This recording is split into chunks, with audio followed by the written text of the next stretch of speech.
मध्ये कोणत्याही क्षणी रडू येईल का काय असं झालं होतं. आणि अखेर पहिले 10 क्रमांक पुकारायला सुरुवात झाली. 10, 9, 8, 7, 6, 5, 4, 3, 2 नंबरचा क्रमांक पुकारला आणि त्याच्या डोळ्यातनं खळखळ पाणी ओखळलं. शेवटी अपयशीच ठरलं, निराश झाला आणि जायला वळणार तोपर्यंत घोषणा झाली आणि स्वागत करूया त्या भारतीय मुलाचं ज्यांनी या महाप्रदर्शनामध्ये सुवर्ण पदक विजय कमावलं.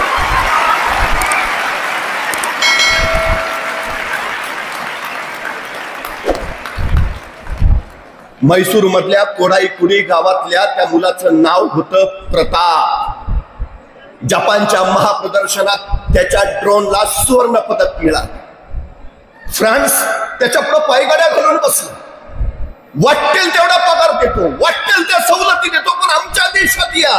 जपान त्याला बोलावतंय, जर्मनी त्याला बोलावतंय, अमेरिका सांगते आमच्या देशात या. पण या 21 वर्षाच्या प्रतापने सांगितलं मी माझ्या देशासाठीच काम करीन. आणि तो भारतीय संरक्षण खात्यात म्हणजे DRDO मध्ये आज स्वतःला सेवाबद्ध करून घेतलंय. खरं तर एक गोष्ट आपण लक्षात घेतली, गणेश चौगुले सरांचं म्हणणं एवढंच आहे की माझ्या भारताच्या कानाकोपऱ्यात असे असंख्य प्रतिभावंत आहेत की जगाच्या पाठीवर स्वतःचा कर्तृत्वाचा ध्वज फडकावतील, पण परिस्थिती त्यांना आड येते. स्वप्न आहेत, महत्वाकांक्षा आहे, इच्छा आहे, क्षमता आहे, सामर्थ्य आहे, पण त्याला संधी मिळत नाहीये, त्याला परिस्थिती पुढे येऊ देत नाही. मी या साऱ्यांना संधी देईन, मी या साऱ्यांसाठी परिस्थिती अनुकूल करेन. आणि गेली 25 वर्ष IIB तेच काम करते. मगाशी दशरथ पाटील म्हणाले या वर्षी महाराष्ट्रातल्या प्रत्येक शाळेत IIB शिष्यवृत्ती परीक्षा घेते. त्यात जे उत्तम गुण मिळवतील त्यांना IIB मध्ये मोफत त्यांच्या पुढच्या सगळ्या प्रशिक्षणाची शिक्षणाची व्यवस्था केली जाईल. भविष्यात कुठल्याही प्रतापला पुन्हा अशी धडपड करावी लागणार नाही. त्याच्या गुणवत्तेला वाव मिळेल, त्याच्या कर्तृत्वाला संधी मिळेल आणि संधीचं सोनं करणारी पोरं या देशामध्ये परीस म्हणून जागोजागी उभा राहतील. आणि ही उभा राहिलेली मुलं तेवढी IIBला मानाचा मुजरा करतील. आपण भाग्यवान आहात, आपण या IIB मध्ये आहे. मी आपल्या सगळ्यांचं मनपूर्वक कौतुक आणि अभिनंदन एवढ्यासाठी करतो की तुम्ही ठरवलंय तुम्हाला काय व्हायचं आहे. अनेक लोकांचं काय करायचंय तेच ठरत नाही, ही सगळ्यात मोठी अडचण आहे. तुम्ही ठरवून टाकलंय मला डॉक्टर व्हायचंय, मला इंजिनियर व्हायचंय, उत्तम.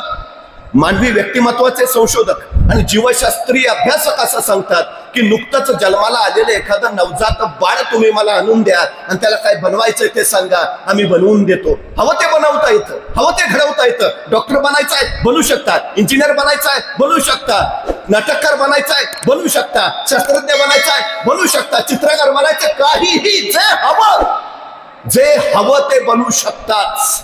तुमच्यात ती क्षमता आहे, तुमच्यात ते सामर्थ्य आहे. फक्त एक गोष्ट महत्वाची, आपल्यातल्या क्षमतांची आपल्याला पहिल्यांदा ओळख व्हायला हवी.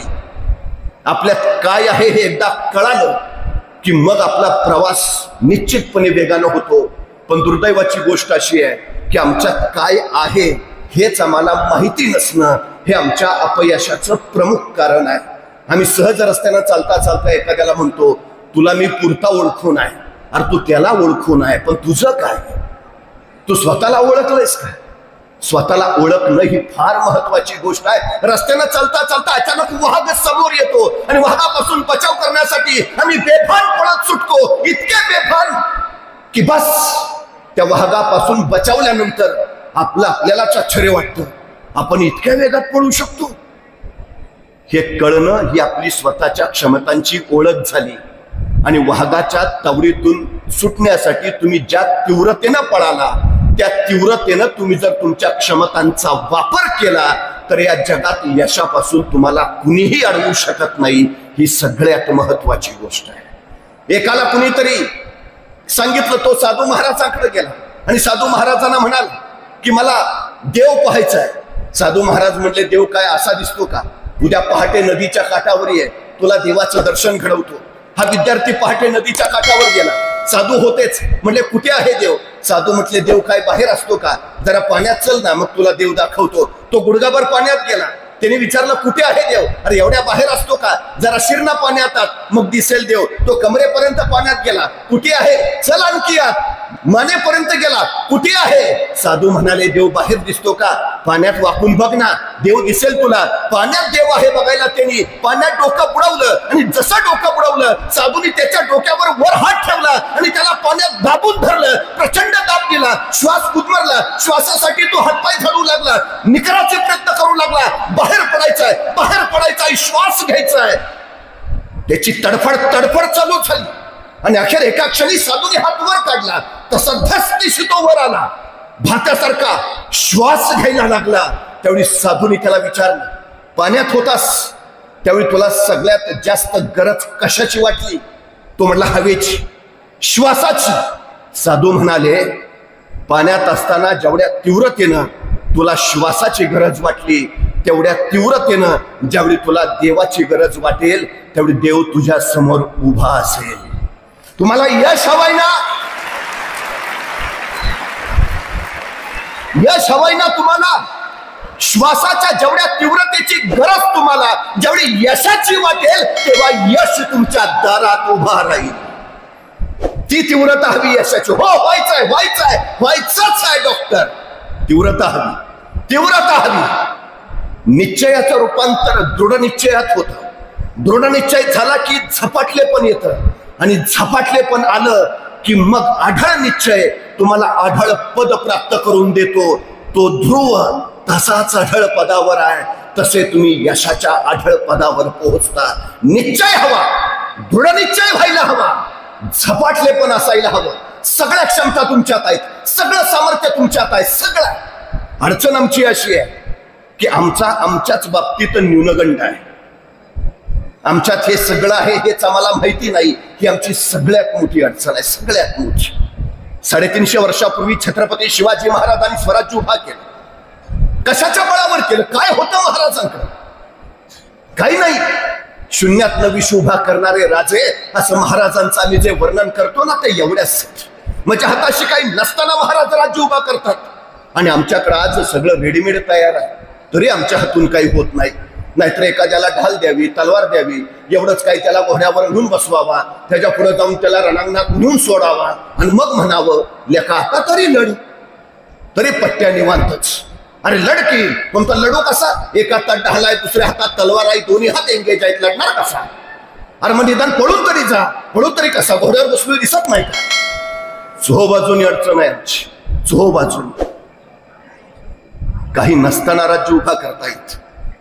सगळ्यात महत्वाची गोष्ट आहे, 12 वर्षाच्या शिवाजी महाराज शहाजीराजे मासाहेब जिजाऊंनी ठरवलं, थोरले पुत्र संभाजीराजे शहाजीराजांबरोबर कर्नाटकात राहतील. ते कर्नाटकात राज्य विस्तार करतील. धाकटे शिवबाराजे पुण्यात मासाहेबांसोबत येतील आणि ते महाराष्ट्रात राज्य विस्तार करतील. 12 वर्षाचे शिवबाराजे मासाहेबांबरोबर बेंगलोरातून निघाले. आता आपल्या 12 वर्षाच्या पुत्राला एका पित्यानं काय द्यावं? आम्ही कुठं सहलीला निघालो तर आमचे पिता काय देतात? आमचे पिता विचारतात, डबा घेतलायस का? खा. आई सांगते नीट जा, नीट ये.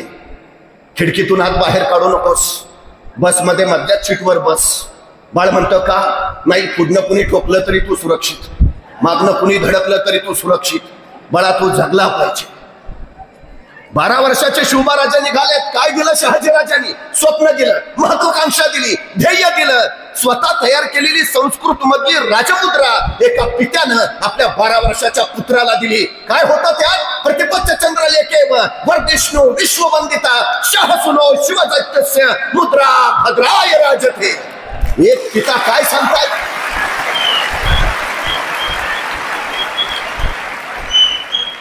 काय सांगतायत? प्रतिपदेच्या चंद्राच्या कलेप्रमाणे तुमचं राज्य वाढत वाढत जाईल आणि एक दिवस ते विश्वाला वंदनीय होईल. कोण खात्री आहे? कोण विश्वास? शहाजीराजे असं म्हटले का? जमेल का? कराल का? होईल का? विषयच नाही. जमणारच, करणारच. तुम्ही निर्माण केलेलं राज्य प्रतिपदेच्या चंद्राच्या कलेप्रमाणे वाढणारच. विश्वास आहे.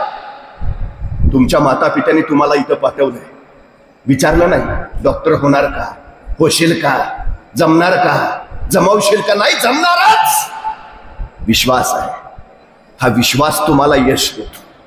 सगळ्यात महत्वाचा हा स्वतःवर विश्वास असायला हवा. स्वतःवर हा स्वतःवर विश्वास असला की मग वाटेल ते करता येतं. विश्वास कधी निर्माण होतो? स्वतःच्या क्षमता कळल्यावर, सामर्थ्य कळल्यावर. क्षमतांचं पात्रात रूपांतर करता आलं की मग योग्यता कमावता येते. क्षमतांचं पात्रात रूपांतर करा. हा विश्वास फार महत्वाचा आहे, सगळ्यात महत्वाचा. महाराणा प्रतापसिंहजींकडे एकदा भामासिंह आले, धावत धावत आले. ठाकूरजी गजब हुआ, क्या हुआ? अकबर येतोय, 1 लाखाची फौज घेऊन येतोय. मग काय 1 लाखाची फौज घेऊन आपल्यावर हल्ला करायला येतोय? हो की मग. ठाकूरजी 1 लाखाची फौज घेऊन हल्ला करायला येतोय? अरे हो की मग. ठाकूरजी आपले फक्त 15,000 आहेत.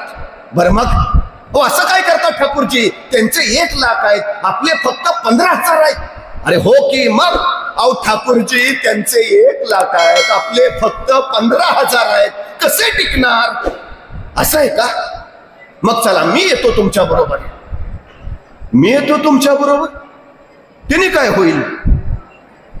15,000 एक हो. ते 1 लाख आहेत. राणा प्रतापजी म्हणाले असं नाही, मी 1 लाख आणि तुम्ही 15,000. किती झालो? 1,15,000. ते तर फक्त 1 लाख आहेत. चला.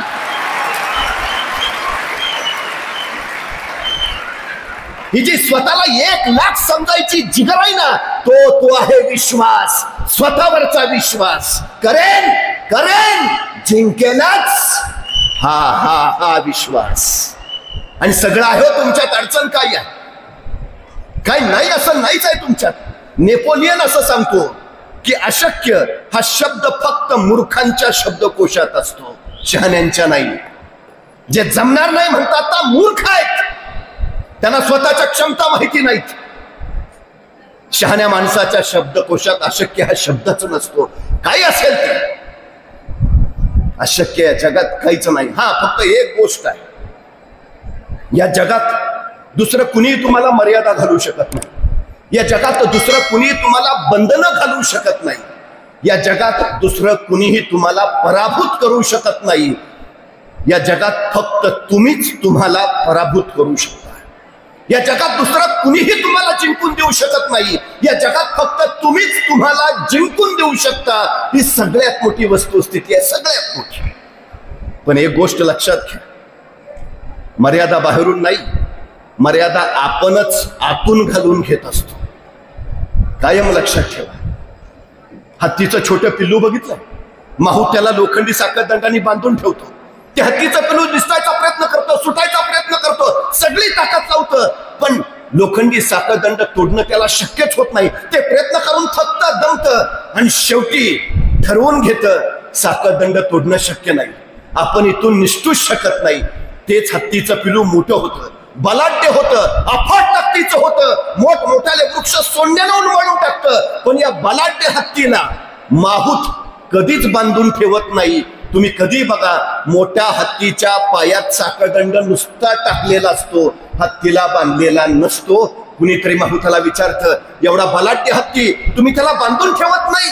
माहूत म्हणतो, त्याला मी बांधून ठेवायची गरजच नाही, त्यांनीच स्वतःला बांधून घेतलंय की आपण इथून निसटू शकत नाही. आमच्या बऱ्याचशांचं असं होतं, आपणच आपल्याला बांधून घेतो. गणित अवघड, सुटूच शकत नाही. आम्ही करून घेतलंय. हे कसं तयार होतं? ही भीती येते कुठून? ही आमच्या आतून येते. भीती बाहेरून नसतेच, अजिबातच नसते. सगळ्यात महत्वाचा विचार लक्षात ठेवा, तुम्ही जसा विचार करता नेमकं तेच घडतं. हे कायम डोक्यात असू द्या. कायम तुम्ही जर सकारात्मक विचार करत असाल, सकारात्मकच घडेल. तुम्ही नकारात्मक विचार करत असाल, नकारात्मकच घडेल. तुमचा विचार ठरवतो तुम्ही काय घडणार आहात. त्यामुळे पहिल्यांदा विचार घडवा, तुम्ही आपोआप घडाल.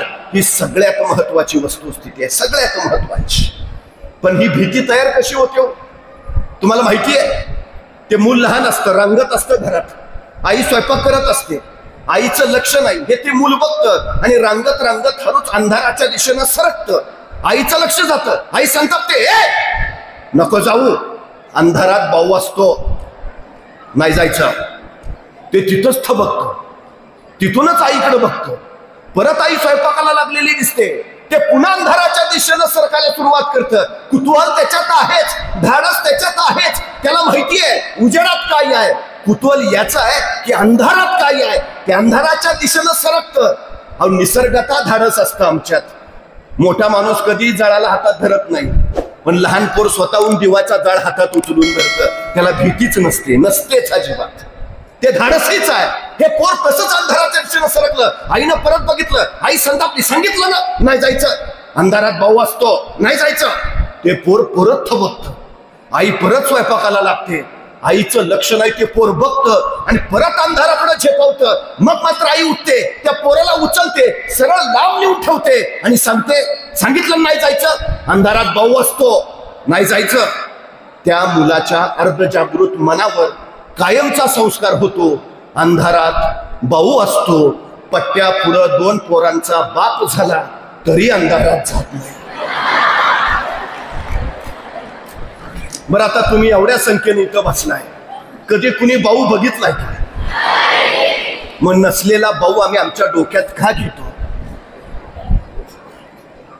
आमच्या डोक्यात भाऊ काय? गणित अवघड असतं.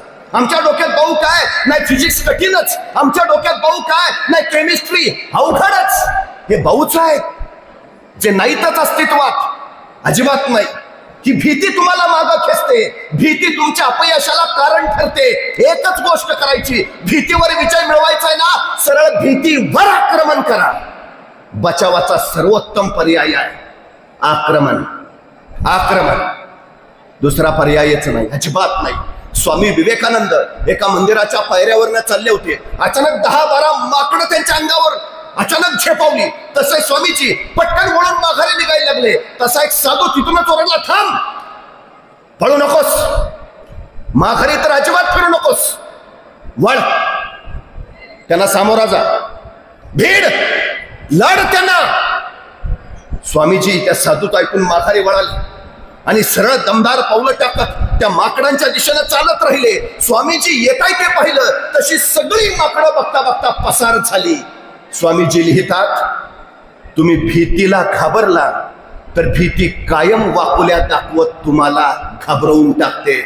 त्यापेक्षा भीतीला सामोरे जा, त्याच्याशी लढा, भिडा, भीती आपोआप पडून जाते. आक्रमण करा. काय येत नाही तुम्हाला? फिजिक्सची भीती वाटते का? सरळ फिजिक्सवर आक्रमण करा. उठता बसता काय असायचं, फक्त फिजिक्स, सतत सतत फिजिक्स. इतकी भीती वाटली ना, ती फिजिक्स शरण आलं पाहिजे आपल्याला. गणित अवघड आहे, आक्रमण करा, सरळ आक्रमण करा, पराभूत करा गणिताला, त्याच्या भीतीला. शरण येईल गणित. सगळ्यात महत्वाची गोष्ट आहे ती ही, सगळ्यात महत्वाची, निर्भय बना.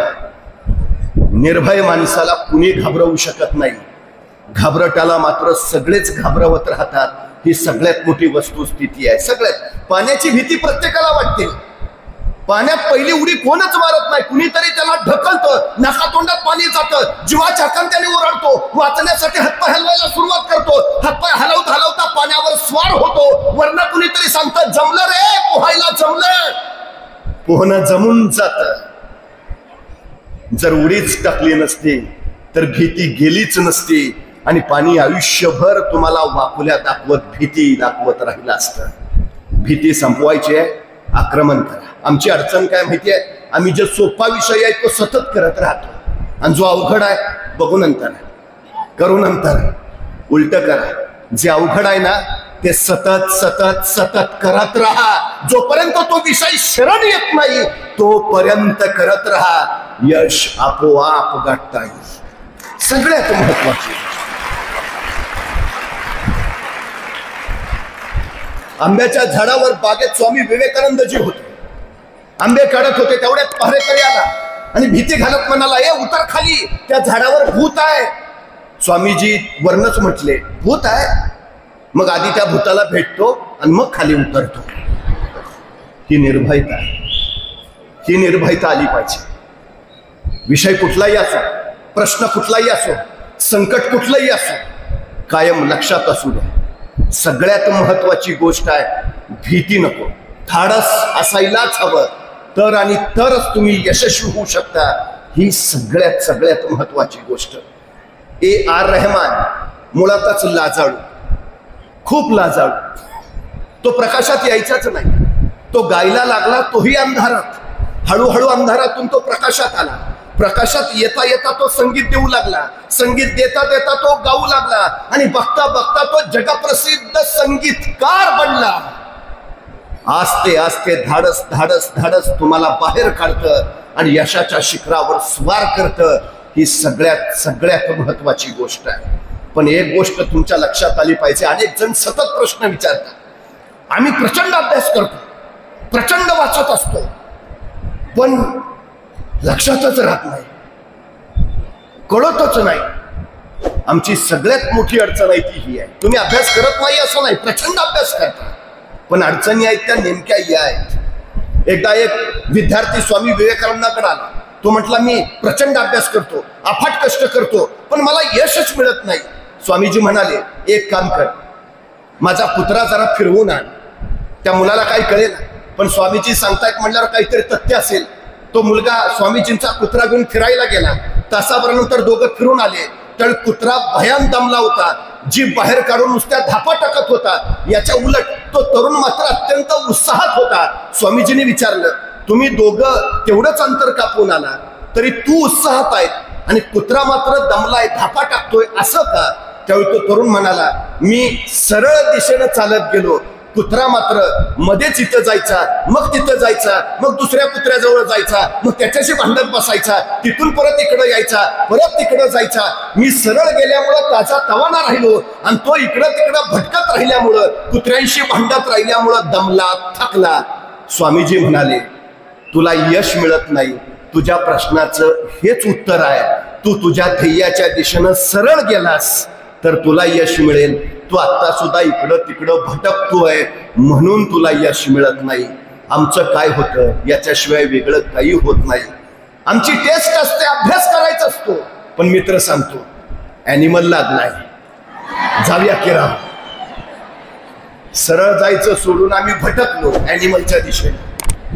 ॲनिमल बघतोय ना बघतोय तोपर्यंत दुसरा मित्र येतो. जेलर बघितलायस का? आम्ही भटकलो. अभ्यासाचा वाचून वाचून कंटाळा आला, मग आम्ही काय करतो, पटकन मोबाईल हातात घेतो. पूर्वी आमचे आई वडील सांगायचे मोबाईल बाजूला ठेव आणि अभ्यासाला बस. कोविडचा काळ आला आणि आता आम्हाला सांगायला लागले मोबाईल हातात घे आणि अभ्यासाला बस. पण आमची अडचण अशी झाली, मोबाईलमुळे आमच्या क्षमता संपत निघाल्या, आमची स्थिरता संपायला निघाली, आमच्यातले कौशल्य कोमेजून जायला लागली.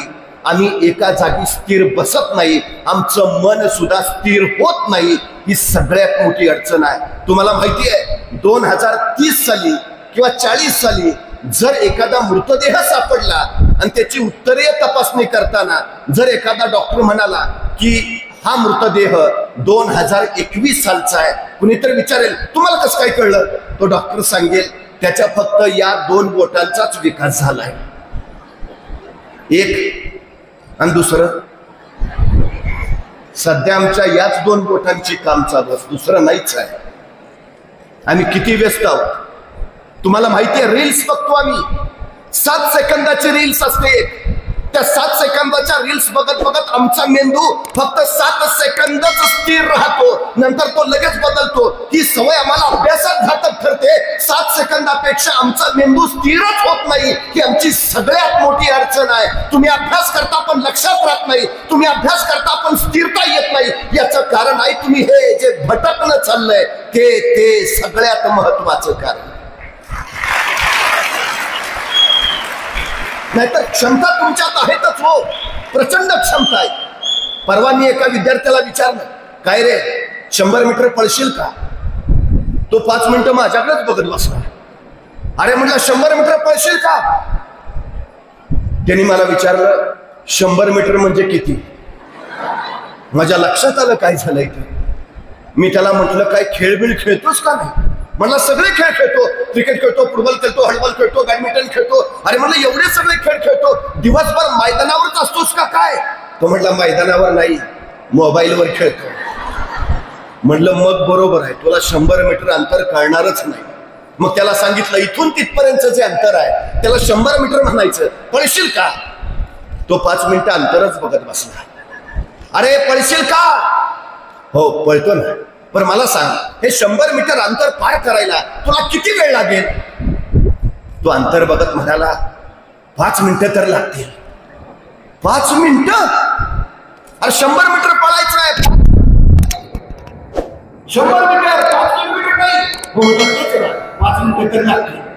अरे हुसेन बोल्टचा ऑलिम्पिकचा रेकॉर्ड 9.98 सेकंदाचा आहे, म्हणजे तो 10 सेकंदात 100 मीटर पळतो. तू 15 सेकंद म्हण, 20 सेकंद म्हण, 25 सेकंद म्हण, 5 मिनिटं. अरे किती वेळ लागेल? सांगितलं ना 5 मिनिटं लागतील. मला सुचायचं बोललं.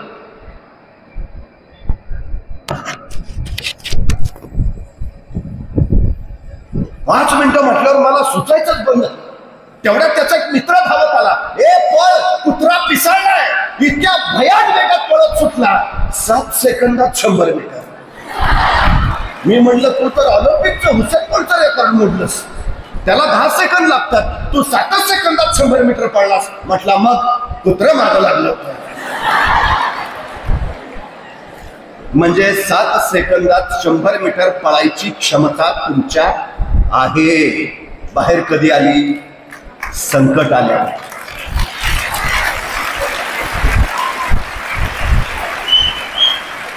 अडचणी आल्या. संकट चांगली आहेत का वाईट आहेत? चांगली आहे. संकटांचं स्वागत करायला हवं, कारण ते तुमच्या क्षमता बाहेर काढतात. संकट तुम्हाला अडवायला येत नाही, संकट तुमची उंची वाढवायला येतात. अडथळे तुम्हाला थांबवायला येत नाही, अडथळे तुमच्यातल्या क्षमता बाहेर काढतात. अडचणी तुम्हाला रोखायला येत नाही, अडचणी तुमच्यातली कौशल्य बाहेर काढतात. संकट अडथळे अडचणी यायलाच हव्यात, त्याशिवाय आम्ही घडू शकतच नाही. ही सगळ्यात महत्वाची वस्तुस्थिती आहे सगळ्यात. पण आम्ही या बाकीच्या गोष्टी तिथे रमतो आणि अभ्यासाकडे मग कारण देत राहतो. एखाद्याला विचारलं काय काय झालं? आमची परिस्थिती नव्हती. तू गप. मला भयान राग येतो असल्या माणसांचा. आमची परिस्थिती नव्हती. परिस्थिती माणसाला घडवती नाही आणि परिस्थिती माणसाला बिघडवती नाही. माणूसच परिस्थिती घडवतो आणि माणूसच परिस्थिती बिघडवतो. ही सगळ्यात मोठी वस्तुस्थिती. काय काय लोक सांगतात आम्ही गरीब आहे. अरे चांगला आहे ना, तुला श्रीमंत व्हायला मिळालेली ही सर्वोत्तम संधी आहे. काय काय सांगतात माझी जरा बुद्धी कमी आहे. चांगला आहे ना, विद्वान व्हायला तुला मिळालेली ही सर्वोत्तम संधी आहे. स्वतःच्या कमतरताना बलस्थान बनवा आणि या बलस्थानाच्या बळावर स्वतःच्या कर्तृत्वाचा ध्वज फडकवा. हे महत्वाचं. नाहीतर रस्त्यावरच्या विजेच्या खांबाच्या दिव्याखाली अभ्यास करून डॉक्टर भीमराव आंबेडकर कोलंबिया विद्यापीठात पोहोचले. आज कोलंबिया विद्यापीठाच्या प्रवेशद्वारावर लिहिलंय शतकातील सर्वोत्तम विद्यार्थी डॉक्टर बाबासाहेब आंबेडकर.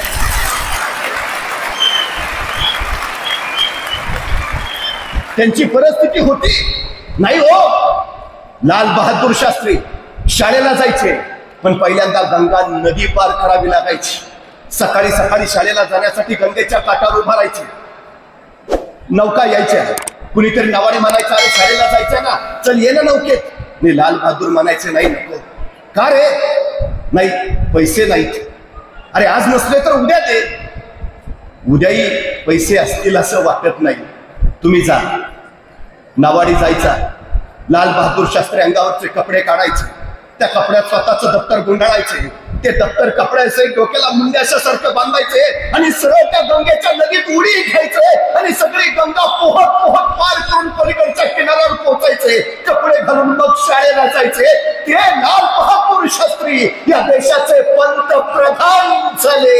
अरे परिस्थितीची कारणं देत नसले असते तर घडली असते. रामेश्वर मध्ये पेपर टाकायचं काम करणारे APJ अब्दुल कलाम.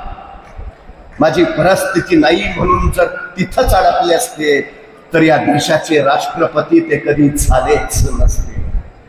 कोण म्हणतं तुमची परिस्थिती अजिबात तुम्हाला अडवत नाही, ती उलट चालना देते, प्रेरणा देते. चाल, उभा राहा. फिलिपाईन्स देशातली रिहा बुलोज नावाची 11 वर्षाची मुलगी शाळेतल्या धावण्याच्या स्पर्धेत पहिली आली आणि तिची राष्ट्रीय स्पर्धेसाठी निवड झाली. त्या दिवशी ती आपल्या वडिलांकडे गेली. वडिलांना म्हणाली, बाबा माझी धावण्याच्या राष्ट्रीय स्पर्धेसाठी निवड झाली. वडिलांना आनंद झाला. तिच्या पाठीवर थोपटत म्हणाले, अभिनंदन बेटा. पण त्याच वेळी रिहा म्हणाली, बाबा पण राष्ट्रीय स्पर्धेत धावण्यासाठी मला धावण्याचे बूट हवेत, स्पोर्ट शूज घ्यावे लागतील बाबा. बाबा थोडेसे शांत झाले पण म्हणाले, घेऊ बेटा, जरूर घेऊ तुला बूट. आणि त्या शब्दांनी रिहा सरावाला लागली, सराव करायला लागली. राष्ट्रीय स्पर्धा तो 4 दिवसावर आलेली. रिहा आपल्या वडिलांकडे गेली. वडिलांना म्हणाली, बाबा 4 दिवसावर स्पर्धा आली आहे, शूज हवेत, धावण्याचे बूट घ्यायचेत बाबा, तुम्ही घेतो म्हणाले ना.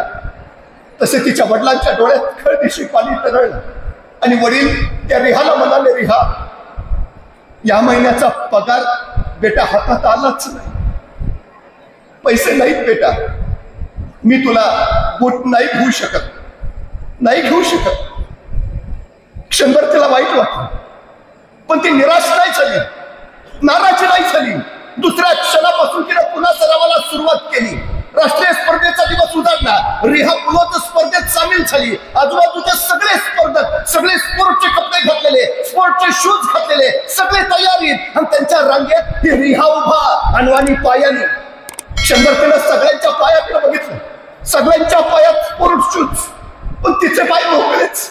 क्षणभर काय वाटलं कुणास ठाऊक, सर्दीची आत गेली आणि जखमेवर बांधायच्या पट्ट्या तिने आपल्या पायावर बुटासारख्या बांधल्या आणि त्या जखमेच्या पट्ट्यावर तिने लिहिलं NIKE, नायके. जणू नायकेचाच बूट तिनं घातलाय असं करून ती त्या स्पर्धेत उभा राहिली आणि जखमेच्या पट्ट्या पायाला बांधून त्या स्पर्धेमध्ये रिहानं पळायला सुरुवात केली. बेभानपणे पळत राहिली. तिचं ध्येय एकच होतं, जिंकायचंय. तिची महत्वाकांक्षा एकच, स्वर्ण पदक घ्यायचंय. तिचं स्वप्न एकच, विजयी व्हायचंय. पळत राहिली वाऱ्यासारखी, वाऱ्यासारखी. आणि अखेर 100 मीटर, 200 मीटर, 400 मीटर आणि 1000 मीटर ही रिहा पहिली आली. 4 सुवर्ण पदक तिनं कमावली. 4. ती रिहा बुलोज सांगते, परफॉर्मन्स बुटात नसतो, तो डोक्यात असतो.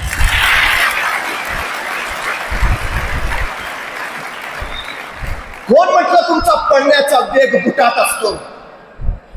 वेग मनात असतो. तुमची इच्छाशक्ती असेल, तुमची जिद्द असेल तर कुठलंही ध्येय तुम्ही गाठवू शकता. कुठलंही तुम्हाला कुणी अडवू शकत नाही. फक्त जिद्द हवी, बेभान जिद्द हवी. सगळ्यात महत्वाची, तुमच्या माता पित्यांनी तुम्हाला इथं पाठवलं. हे IITचे सगळे त्यांचं कसं पणाला लावून शेवटच्या टोकापर्यंत जाऊन तुम्हाला शिकवतायत. आई वडिलांचं स्वप्न पूर्ण करायचंय, या सगळ्या प्राध्यापकांचं स्वप्न पूर्ण करायचंय, तुम्हाला करायचंय. तुम्ही तुमचा कस लावला पाहिजे, तुम्ही तुमची ताकद, तुमचं सामर्थ्य, तुमच्या सगळ्या क्षमता वापरल्या पाहिजे. जितकं करता येईल तितकं. लक्षात घ्या, वेळ परत येत नाही, संधी पुन्हा पुन्हा दार ठोठावत नाही, ती एकदाच येते. तुम्ही तिचा हात नाही पकडला तर ती दुसऱ्याचा हात धरून पळून जाते. तुम्हाला ती धरायलाच हवी. जर खडायचं असेल, जर उभं राहायचं असेल. तुम्ही कारण सांगता, कुणाला फसवता? एका राजाने आपल्या 3 मंत्र्यांना बोलावलं आणि 3 मंत्र्यांना सांगितलं, बागेत जाऊन फळं घेऊन या. 3 मंत्री राजाची आज्ञा ऐकून बागेत फळं आणायला गेले. पहिला मंत्री म्हणाला, राजाने बहुतेक फळं खायलाच मागितलेली असावीत, त्यामुळे चांगली चांगली फळं घेऊया, कारण ते राजे खाणार आहेत. पहिल्या मंत्र्यांना अख्ख्या बागेतनं कष्ट करून चांगली चांगली फळं भरली आणि पोतं भरून फळं घेऊन तो दरबारात आला. दुसरा मंत्री म्हणाला, राजाने फळं आणलाय सांगितलीत खरी, पण राजा काही एवढी फळं खाणार आहेत वे? खाल्लं तरी एखादं खातील, उगा कशाला सगळे चांगले चांगले तोडत बसू, शोध घेत बसू, वेळ घालवत बसू, ऊर्जा घालवत बसू. जमतील ते तोडून जाऊ. त्याने कसे बसे जमतील तेवढी फळं तोडली आणि आला पोतं घेऊन राजांच्या पुढं. तिसरा मंत्री म्हणाला, काय आता राजाने फळं तोडायला सांगितलंय, खाणार आहे का ते? बर पोतं तरी उघडून बघतील का की खरंच फळ आहेत का? कशाला त्रास घ्या. त्यांनी तिथलंच गवत त्या पोत्यात भरलं आणि ते भरलेलं पोतं राजाजवळ घेऊन आलं. तिन्ही मंत्री राजाच्या समोर उभा राहिले आणि राजाने सांगितलं, आता या तीनही मंत्र्यांना तुरुंगात टाका आणि त्यांच्या सोबत त्यांनी आणलेल्या फळांची पोती द्या. तिन्ही मंत्र्यांना तुरुंगात टाकलं.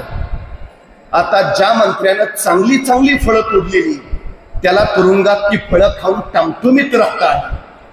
दुसरा मंत्री होता, 2 दिवसच फक्त चांगली फळं पुरली, बाकी सगळी नसलेली, खाल्लेलं पण वासानं ओकून गेला. आणि तिसरा मंत्री त्यानं तर गवतच भरून आणले. आता काय गवत खावं का? बिचारा तडपडून मेला. राजानी म्हणजे तुमच्या माता पित्यांनी आणि या प्राध्यापकाने तुम्हाला सांगितलंय, आयुष्यासाठी चांगली फळं तोडून आणा. चांगली फळं तोडून आणली तर तुमचा प्रवास सुखाचा होईल. पण त्याच्यामध्ये अप्रामाणिकपणे केला, फिजिक्सच करतो, केमिस्ट्री राहू दे, मॅथ्स जमतंय, बायोलॉजी सुटू दे, अर्ध चांगलं अर्ध वाईट, 2 दिवस चांगले जातील, बाकीचे तसेच वाईट.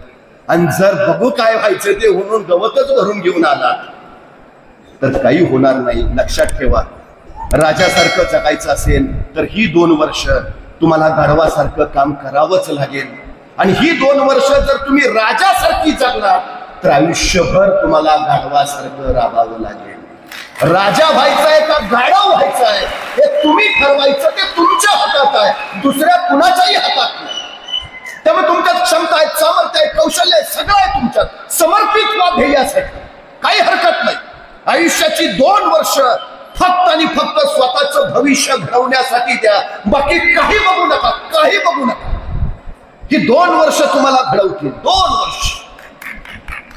पण समर्पण हवं, समर्पण. आज बाबू गेनू सैन यांचा स्मृती दिन आहे. स्वदेशीच्या स्वातंत्र्य चळवळीत शहीद झालेला हा पहिला योद्धा आहे. तानाजी पथक स्थापन केलं पोरापोरांनी आणि इंग्रजांच्या विदेशी कपड्यांची होळी करायची असं ठरलं. त्याच वेळी इंग्रजांच्या विदेशी कपड्याचा ट्रक येतो हे कळालं आणि तानाजी पथक त्यांच्या वाटेत उभा राहिलं. इंग्रज अधिकाऱ्यांनी सांगितलं बाजूला व्हा, बाजूला व्हा. पण बाबू गेनोने त्याचे सहकारी वाटेत हलायला तयार नाही. वंदे मातरमच्या घोषणा चालूच राहिल्या. इंग्रज अधिकारी म्हणाला शेवटचं सांगतो, बाजूला व्हा. पण ते हलायला तयार नाही, सगळे रस्त्यावर पसरले. शेवटी इंग्रज अधिकारी स्वतः ट्रक मध्ये चढला, ट्रक चालू केला, बाजूला व्हा, बाजूला व्हा. ट्रक चालत राहिला पण बाबू गेनू हटला नाही, हल्ला नाही आणि सरळ तो ट्रक त्याच्या शरीरावर गेला.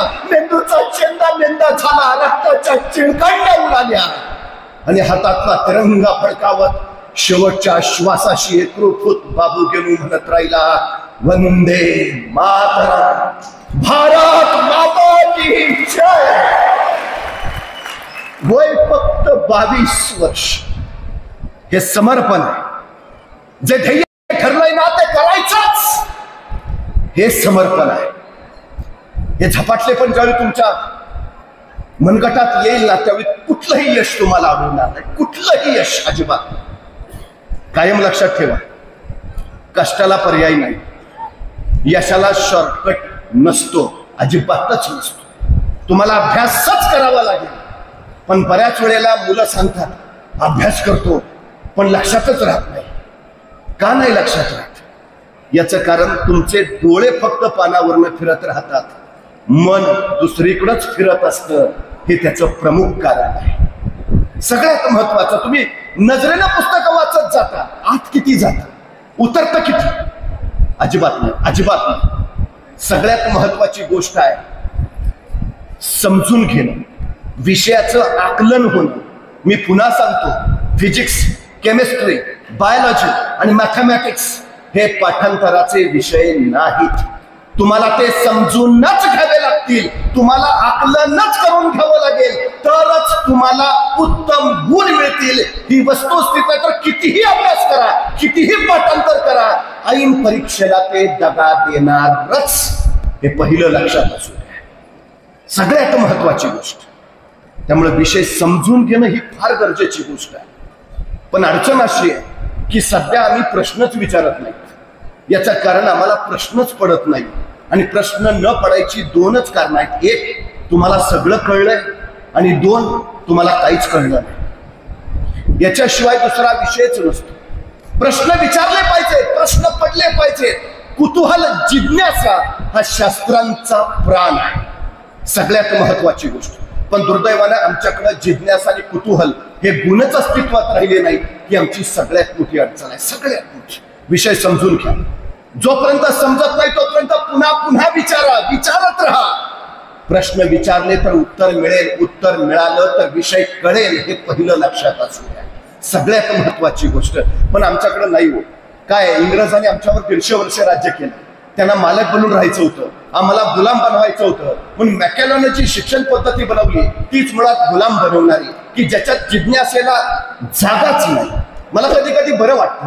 बघा ना, मी फिजिक्सचा प्राध्यापक आहे, आणखी इथं अनेक फिजिक्सचे प्राध्यापक आहेत, आमच्या आधी असतील, आमच्या नंतरही होतील. पण फिजिक्स मध्ये काय शिकवतो?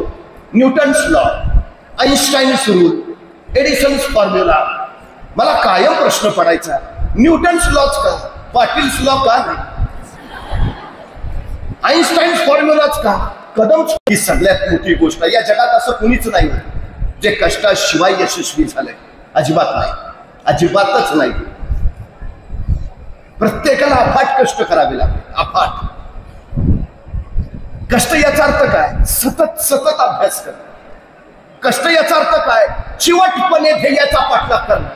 कष्ट याचा अर्थ काय? सतत चिकाटी चिकाटी चिकाटी ठेवणं. बस. एक वेळ तुम्ही बुद्धिमान नसाल, एक वेळ तुमच्यात कार्यक्षमता नसेल, एक वेळ तुमच्यात प्रतिभा नसेल, चालेल. पण तुमच्यात सर्वोत्तम गुण हवा जो तुम्हाला यश देईल. त्याचं नाव आहे सातत्य, त्याचं नाव आहे चिकाटी. ते तुमच्यात असायलाच हवं. त्याशिवाय तुम्ही काही करूच नाही शकत. एका राजाला एका विदेशी पाहुण्याने एक दगड भेट दिला. वेगळा दगड होता. राजाला वाटलं या दगडाची एखादी मूर्ती तयार करा. त्यांनी कारागिराला बोलावलं आणि सांगितलं या दगडातून सुंदर मूर्ती तयार करून दे. मूर्ती तयार केलीस तर तुला मागल ते देतो आणि 100 सुवर्ण मुद्राही देतो. तो कारागीर दगड घेऊन गेला. त्या दगडावर घाव घालायला लागला. छनी हातोड्याचे घाव घालून दमला, पण दगडाचा टवकाही उडेना. 25 घाव घातले तर याचा टवका उडेना. आता घाव घालून उपयोग काय? याचा काही उपयोग नाही, काहीच होणार नाही. त्या कारागिरानं तो दगड घेतला, प्रधानाला नेऊन दिला आणि सांगितलं या दगडापासून मूर्ती तयारच नाही होणार, जमणार नाही. त्या प्रधानानं तो दगड त्याच्यापासून घेतला आणि दुसऱ्या कारागिराकडे दिला, याच्यापासून मूर्ती तयार कर. दुसऱ्या कारागिरानं तो हातात घेतला आणि त्या दगडावर पहिला घाव घातला आणि टवका उडाला. कारागिरानं तातडीनं लगेच त्याच्यातून मूर्ती तयार केली, प्रधानाला नेऊन दिली. 100 सुवर्ण मुद्रा मिळवल्या. प्रधानाला आश्चर्य वाटलं. पहिल्या कारागिरानं इतके घाव घातले पण टवका उडाला नाही, आणि या कारागिरानं पहिल्याच घाव घातला आणि टवका उडाला, मूर्ती तयार झाली. प्रधानाच्या लक्षात आलं त्या पहिल्या कारागिरानं फक्त आणखी एक घाव घालायला हवा होता, मूर्ती तयार झाली असती. याने फक्त त्याच्या 25 घावाच्या पुढची सुरुवात केली. एक घाव घातला, टवका उडाला आणि 100 सुवर्ण मुद्रांचा तो मानकरी झाला. आमच्यात बरीच जण अशी आहेत, कष्ट करतात आणि ऐन वेळी यश टप्प्यात असताना तिथूनच माघार घेतात. एक गोष्ट कायम लक्षात असू द्या, एक घाव आणखी, एक ठोका आणखी, एक रिव्हिजन आणखी, बस यश मिळणारच आहे. माघार नाही घ्यायची, कोणत्याही परिस्थितीत माघार नाही घ्यायची. कोलंबस जमीन शोधायला गेला, लाटावर लाटा कोसळत होत्या, समुद्र उतारलेला होता.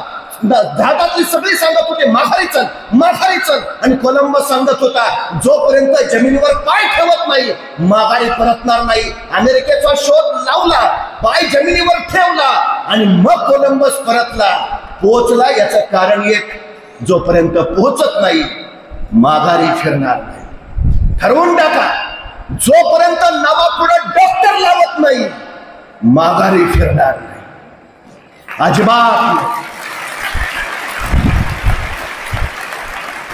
चर्चिल सांगतो यशस्वी व्हायचं सगळ्यात मोठं तत्व आहे, माघार घेऊ नका, माघार घेऊच नका, अजिबात नाही. एक गोष्ट कायम लक्षात ठेवा, तुमच्यातून मूर्ती तयार व्हायची असेल तर तुम्हाला घाव सोसावेच लागतील.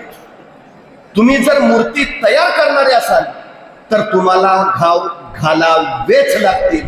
तुम्ही मूर्ती असा अथवा मूर्तिकार असा, तुम्हाला कष्ट करावेच लागतील, ते सोसावेच लागतील. ही सगळ्यात महत्वाची वस्तुस्थिती आहे. पर्याय नाही, पर्यायच नाही. आज 12 डिसेंबर आहे. आज थलाइवा याचाच अर्थ रजनीकांतचा वाढदिवस आहे. तुम्हाला माहिती आहे, रजनीकांत मूळचा महाराष्ट्रातला पुणे जिल्ह्यातल्या जेजुरीच्या कडे पठार गावचा. रजनीकांतचं मूळ नाव शिवाजीराव गायकवाड. छत्रपती शिवाजी महाराजांच्या नावावरून त्यांचे वडील रामोजीराव गायकवाडांनी आपल्या मुलाचं नाव शिवाजीराव ठेवलं. हे रामोजीराव हवालदार होते. नोकरीसाठी बेंगलोरला गेले. वयाच्या 9व्या वर्षी शिवाजीरावांची आई म्हणजे रजनीकांतची आई निधन पावली. आईचं छत्र डोक्यावरनं बाजूला झालं. वडील राबायचे, पण कुटुंब चालवण्यासाठी त्यांचा पगार अत्यंत कमी पडायचा. इवल्याशा रजनीकांतला कळून चुकलं. गाडा ओढायचा तर कष्ट करावे लागतील.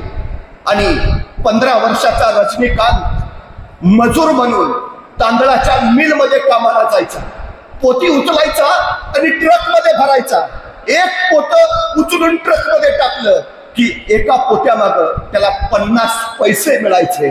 50 पैसे मिळवत रजनीकांतनी स्वतःची शाळा पूर्ण केली. शिकत राहिला.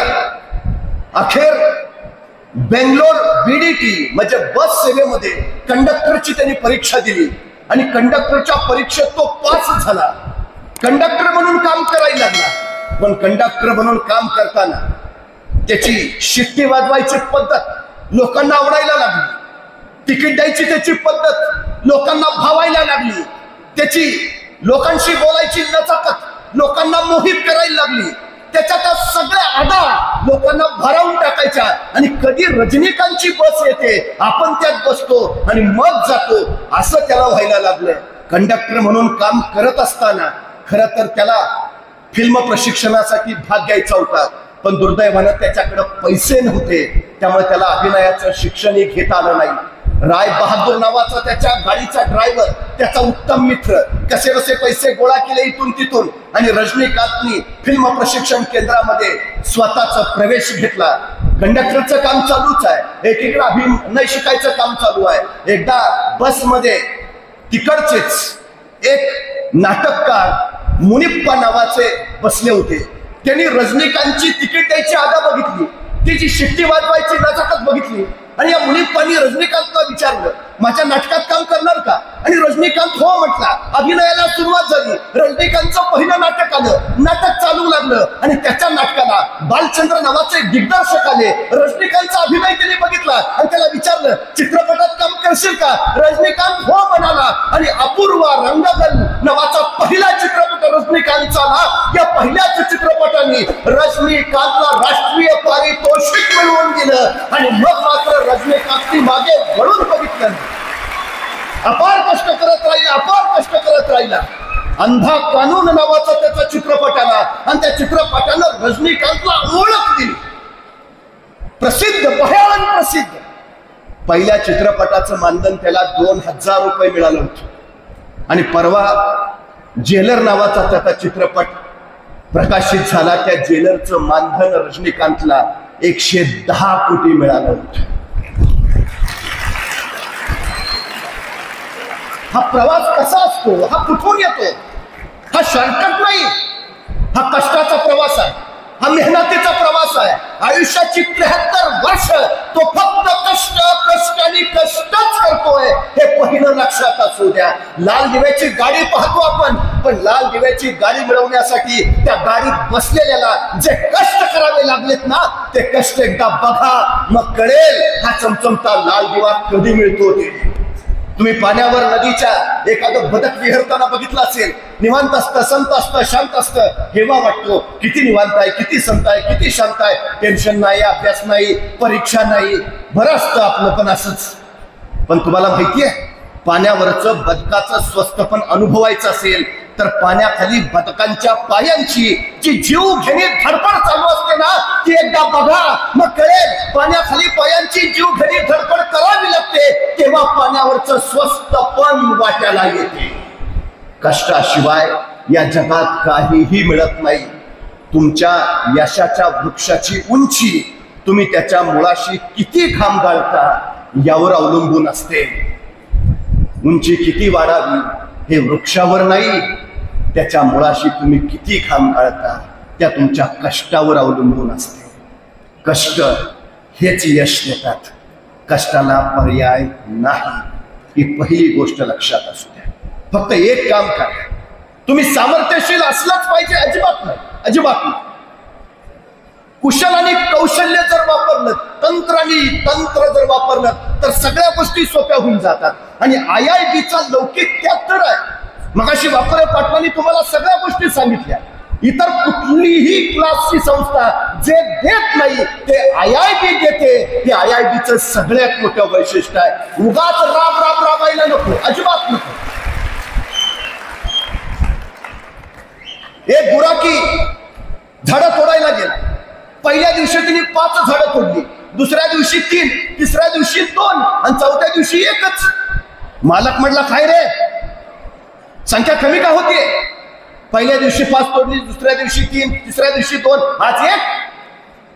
तो म्हटला, मी तेवढेच कष्ट करतोय हो ज्या एवढे पहिल्या दिवशी केले होते, दुसऱ्या दिवशी पण तेवढेच केले, तिसऱ्या दिवशी पण तेवढेच, पण झाडं कमी तोडली जात आहेत, कारण कळेल. मालकाने विचारलं, तुझ्या कुऱ्हाडीला तू धार कधी लावली होतीस? म्हटला, पहिल्याच दिवशी. म्हणून दुसऱ्या दिवशी झाडं कमी झाली. तुमच्या ताकद असेल पण तुमच्या कुऱ्हाडीला धार नसेल तर तुमच्या त्या कष्टाचा काही उपयोग नाही. तुमच्या कष्टाला धार लावायचं काम ही सगळी IIB नावाची संस्था करते. तुमचे कष्ट वाया जाऊ देत नाही. तुमच्या कष्टाला धार लावून तुम्हाला कुशल आणि कौशल्यानं प्रभावित करायचं काम करते. फक्त एक गोष्ट कायम लक्षात ठेवा, सातत्यानं फक्त अभ्यास करत जा. का लक्षात राहत नाही तुमच्या? आज फिजिक्सचं पुस्तक हातात घ्या, वाचायला सुरुवात करा. कदाचित संपूर्ण पुस्तक वाचायला 2 दिवस लागतील, लागू द्या. पुढच्या आठवड्यात परत हातात घ्या, तुमच्या लक्षात येईल आज 1.5 दिवसात पुस्तक वाचून झालंय, हरकत नाही. परत तिसऱ्यांदा पुस्तक हातात घ्या, वाचायला लागा, लक्षात येईल अर्ध्या दिवसातच पुस्तक वाचून संपलंय. परत चौथ्यांदा पुस्तक हातात घ्या, लक्षात येईल 3 तासातच पुस्तक वाचून झालं. 5व्यांदा पुस्तक हातात घ्या, वाचायला लक्षात येईल 1.5 तासातच पुस्तक वाचून संपलं. 6व्यांदा पुस्तक हातात घ्या, वाचायला लागा, लक्षात येईल अर्ध्या तासातच पुस्तक वाचून झालं. 7व्यांदा पुस्तक हातात घ्या, पुस्तक हातात घेतल्यावर म्हणाल वाचायची गरज नाही, सगळं पाठ झालंय. सातत्य सतत एखाद्या विषयाच्या मागे लागला तो विषय तुम्हाला शरण येतो, हे लक्षात घ्या. फक्त सातत्य ठेवा, दुसऱ्या कुठल्याही गोष्टीची गरज नाही. मेघा नावाचा एक मुलगा राजस्थानच्या थारच्या वाळवंटात राहणार. एके दिवशी नेहमी सारखाच गायी सोडल्या आणि तो गायी चारायला निघाला. सोबत जेवणाचा डबा आणि पाण्याची पिशवी. दिवसभर गायी चारायचा आणि तो इकडे तिकडे भटकत असायचा. एके दिवशी गायी चारून माघारी घरी निघाला आणि त्याच्या लक्षात आलं की पाण्याच्या पिशवीत पाणी थोडंसं शिल्लक आहे. काय मनात आलं, त्यांनी तिथंच वाळवंटात एक खड्डा काढला आणि त्या खड्ड्यात ते सगळं पाणी ओतलं.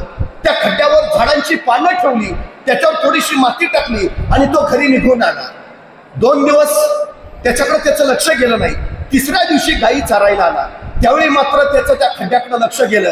तो खड्ड्याजवळ पोहोचला, खड्ड्यावरची पानं बाजूला केली आणि झरदिशे थंड हवेची झुळूक त्याच्या चेहऱ्यावर आली. खड्ड्यात पाणी नव्हतं पण गारवा मात्र राहिला होता.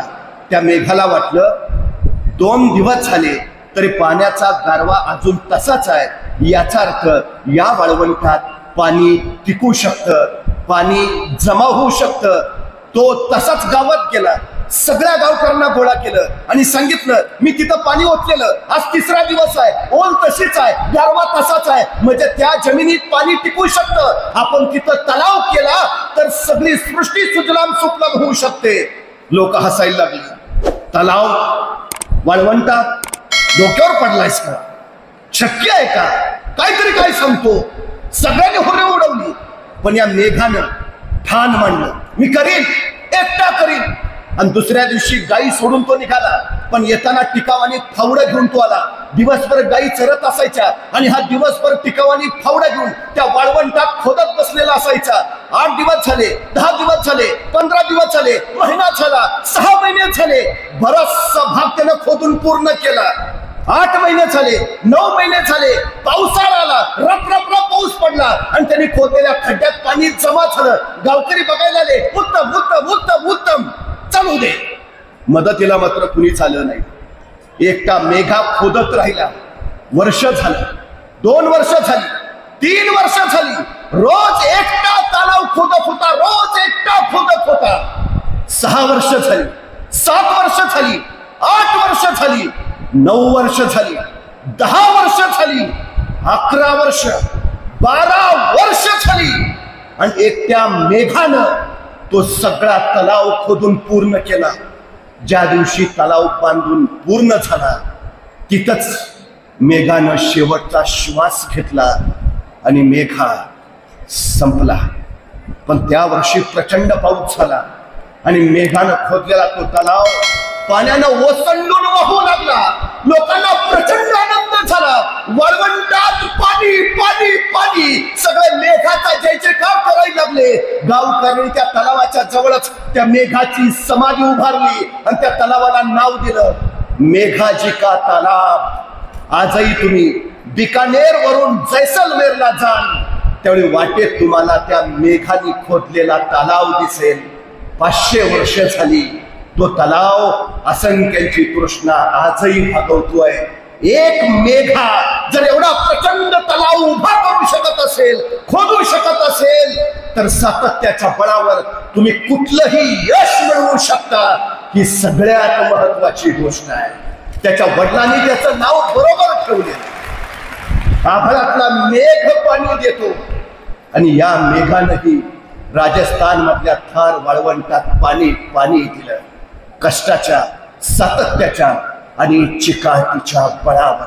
लक्षात असू, आपण स्वतःच्या आयुष्याची प्रवास यात्रा यशस्वीतेकडे नेताना IIT सारख्या मार्गदर्शकाचा हात पाठीशी असताना अशक्य नावाचा शब्द तुमच्या शब्दकोशात नसेलच. समोर फक्त विजय आहे. सातत्याने अपार अभ्यास करत फक्त चालत राहा.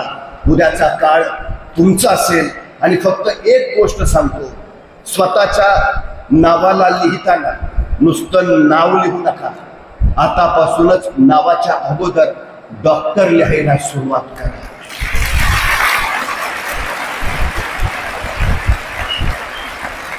तुम्ही जे डबल लिहिला असाल आतापासूनच स्वतःच्या नावाच्या पुढं इंजिनियर लिहायला सुरुवात करा. याचं कारण एक, जगातली कुठलीही गोष्ट एकदा नव्हे 2दा तयार होते. माझ्या पुढचा हा माईक एकदा नाही 2दा तयार झालाय. पहिल्यांदा बनवणाराच्या मनात आणि नंतर प्रत्यक्षात. तुम्हाला डॉक्टर व्हायचंय ना, आधी तुम्ही मनात डॉक्टर झाला पाहिजे, तर प्रत्यक्षात व्हाल. तुम्हाला इंजिनियर व्हायचंय ना, आधी तुम्ही मनात झाला पाहिजे, तर प्रत्यक्षात व्हाल. मनातली इच्छा प्रत्यक्षात येण्यासाठी आपल्या सगळ्यांना मनपूर्वक शुभेच्छा देतो.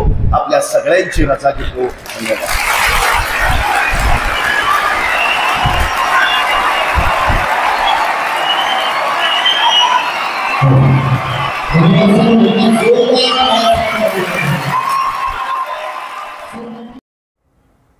मनोरंजनाचं प्रबोधन, करमणुकीचं उद्बोधन, बातमी अचूक, माहिती बिनचूक. पाहत रहा राजमुद्रा न्यूज लाईव्ह.